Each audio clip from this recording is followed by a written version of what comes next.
नमस्ते, money capital channel में आप सबका स्वागत है। तो आज हम इस वीडियो में हिंदुस्तान कंस्ट्रक्शन कंपनी के बारे में फुल डिटेल्स देखने वाले हैं, ताकि हमें पता चल सके कि कंपनी फ्यूचर में किस तरह की ग्रोथ कर सकती है और साथ ही में कंपनी हमें किस तरह की रिटर्न यहाँ पर आने वाले दिनों में देते हुए देखने को मिल सकती है। तो इसके लिए हमें कंपनी में किस तरह की इन्वेस्टमेंट करनी चाहिए, इसके लिए कंपनी के रिलेटेड फुल इन्फॉर्मेशन हम इस वीडियो में देखने वाले।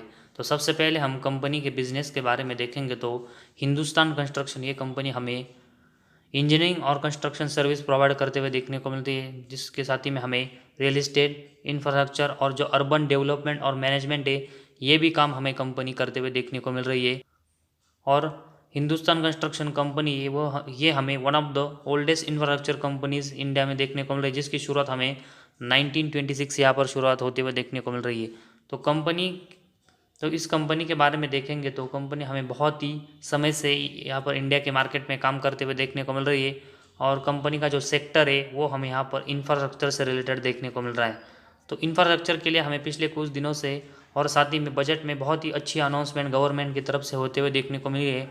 तो उसका फ़ायदा ज़रूर इस कंपनी को हमें होते हुए देखने को मिलेगा, लेकिन तो इसके लिए कंपनी को जो परफॉर्मेंस है उसमें लगातार अच्छी ग्रोथ करनी पड़ेगी, तभी हमें गवर्नमेंट की जो यहाँ पर फैसिलिटीज़ है इंफ्रास्ट्रक्चर के लिए, उसका फ़ायदा हमें हिंदुस्तान कंस्ट्रक्शन इस कंपनी को होते हुए देखने को मिलेगा।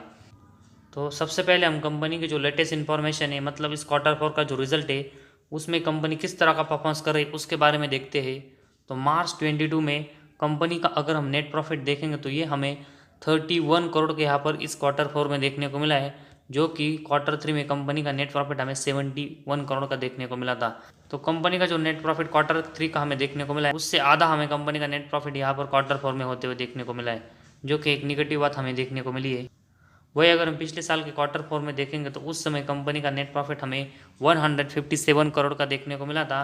तो उसके कंपेरेटिवली भी देखेंगे तो कंपनी का जो नेट प्रॉफिट की ग्रोथ है वो हमें बहुत ही कम होते हुए देखने को मिली है, और एक भारी गिरावट कंपनी के नेट प्रॉफिट में हमें होते हुए देखने को मिली है।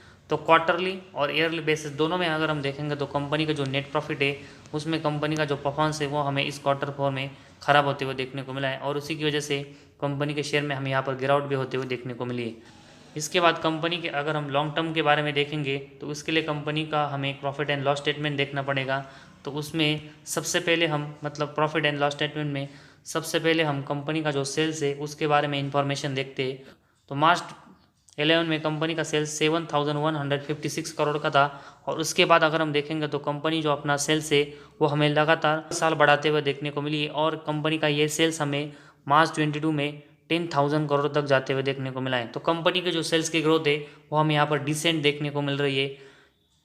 तो कंपनी का जो सेल्स है तो उसमें से हम कंपनी के एक्सपेंस को यहाँ पर कट करके देखेंगे तो हमें ऑपरेटिंग प्रॉफिट देखने को मिलता है, और ऑपरेटिंग प्रॉफिट हमें ये कंपनी का मार्च 11 में 478 करोड़ का देखने को मिला है। और उसके बाद कंपनी का जो ऑपरेटिंग प्रॉफिट है वो हमें लगातार यहाँ पर प्लस में देखने को मिला है, और मार्च 22 तक ये हमें 1193 करोड़ का यहाँ पर देखने को मिला है। तो कंपनी की जो ऑपरेटिंग प्रॉफिट की ग्रोथ है वो भी हमें ठीक ठाक देखने को मिली है।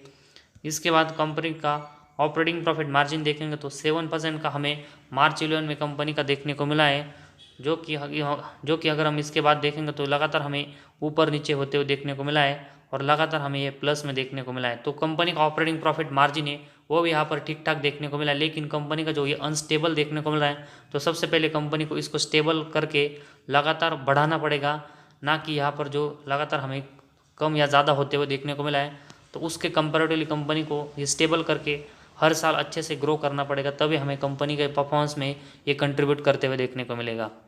इसके बाद कंपनी का जो नेट प्रॉफिट का सेक्शन है उसके बारे में देखेंगे तो मार्च 11 में -65 करोड़ का कंपनी का नेट प्रॉफिट हमें देखने को मिला है, जो कि इसके बाद अगर हम देखेंगे तो कंपनी हमें लगातार अपना जो लॉस है वो बढ़ाते हुए देखने को मिली है। और कंपनी का ये लॉस अगर हम देखेंगे तो मार्च 19 तक अगर हम देखेंगे तो कंपनी हमें लगातार लॉस करते हुए देखने को मिली है। इसके बाद मार्च 20 में कंपनी हमें 197 करोड़ के प्रॉफिट में आते हुए देखने को मिली, लेकिन इसके अगले साल अगर हम देखेंगे तो कंपनी का जो ये लॉस है हमें -610 करोड़ का यहाँ पर देखने को मिला है।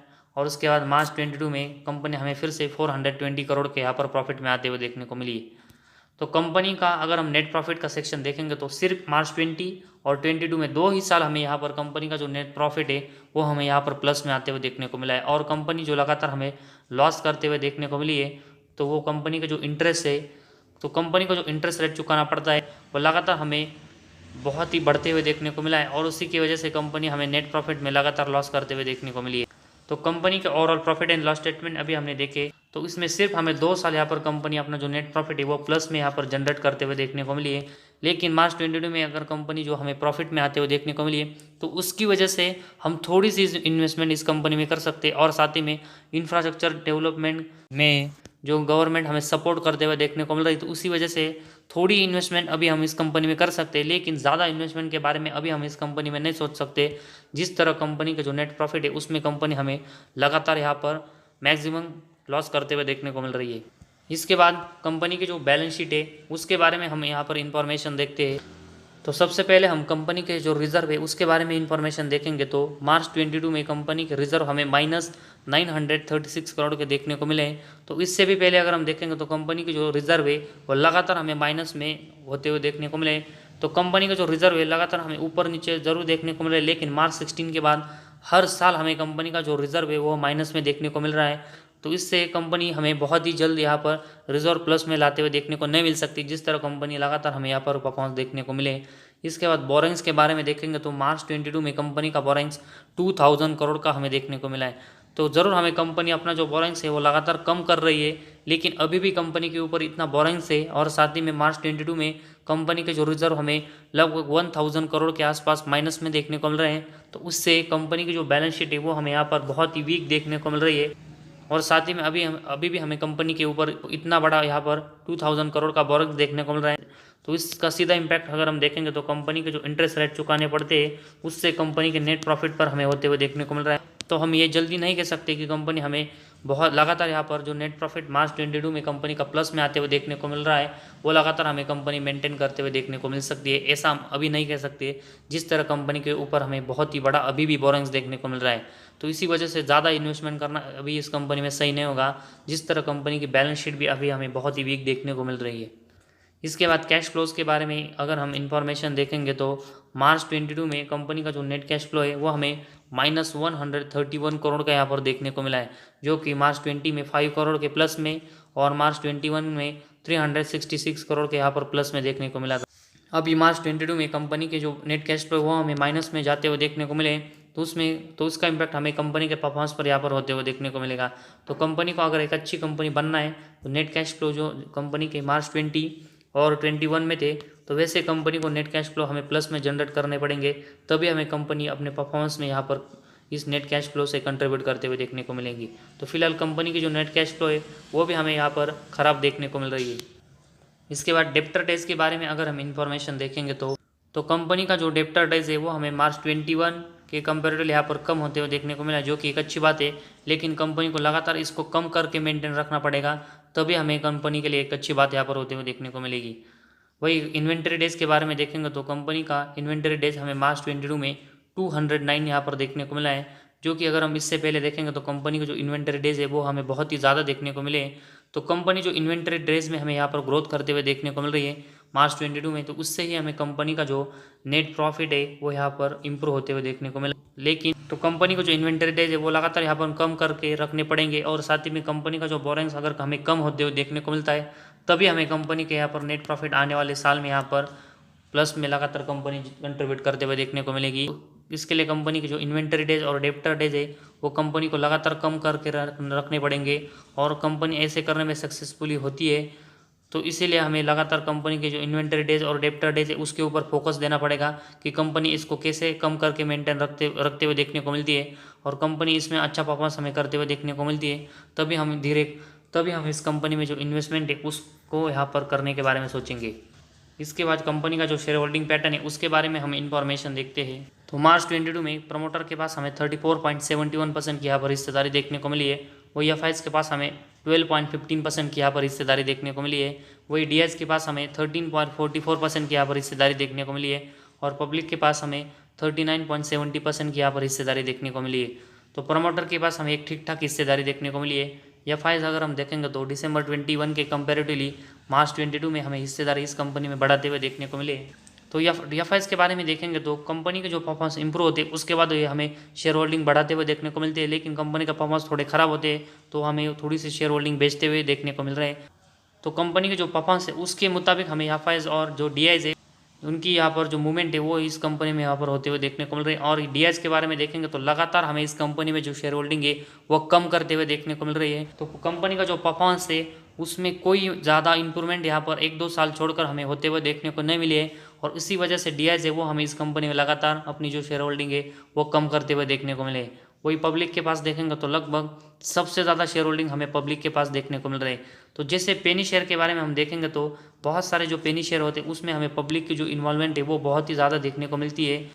वही मैक्सिमम अगर हम देखेंगे तो लॉस करने वाली कंपनी में ज़्यादा इन्वेस्टमेंट करने से सबसे ज़्यादा जो लॉस है वो हमें पब्लिक को ही होते हुए देखने को मिलता है। तो इसी वजह से मैक्सिमम अगर हम देखेंगे तो ये कंपनी हमें सिर्फ 2 ही यहाँ पर साल प्रॉफिट में देखने को मिली थी, बाकी के साल हमें कंपनी लगातार लॉस करते हुए देखने को मिल रही है।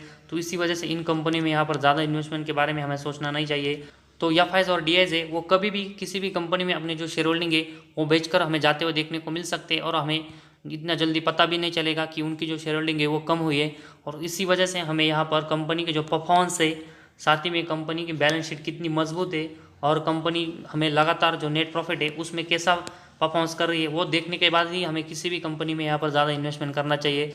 तो जिस तरह हमें हिंदुस्तान कंस्ट्रक्शन इस कंपनी के अभी हमें परफॉर्मेंस देखने को मिले उसमें हमें कंपनी मैक्सिमम लॉस करते हुए देखने को मिल रही है। तो उसी वजह से हमें इस कंपनी में अभी ज़्यादा इन्वेस्टमेंट के बारे में सोचना नहीं चाहिए। तो ठीक है, मार्च 22 में कंपनी के जो नेट प्रॉफिट है वो प्लस में आए है और साथ ही में कंपनी अपना बोरिंग्स हमें लगातार कम करते हुए देखने को मिल रहा है। तो उसी वजह से तो थोड़ी सी इन्वेस्टमेंट अभी हम इस कंपनी में कर सकते हैं और जैसे कंपनी आने वाले दिनों में परफॉर्मेंस करती है उसके मुताबिक, मतलब कंपनी अच्छा परफॉर्मेंस करती है तभी हम इस कंपनी में जो अपनी शेयर होल्डिंग है उसको बढ़ाएंगे।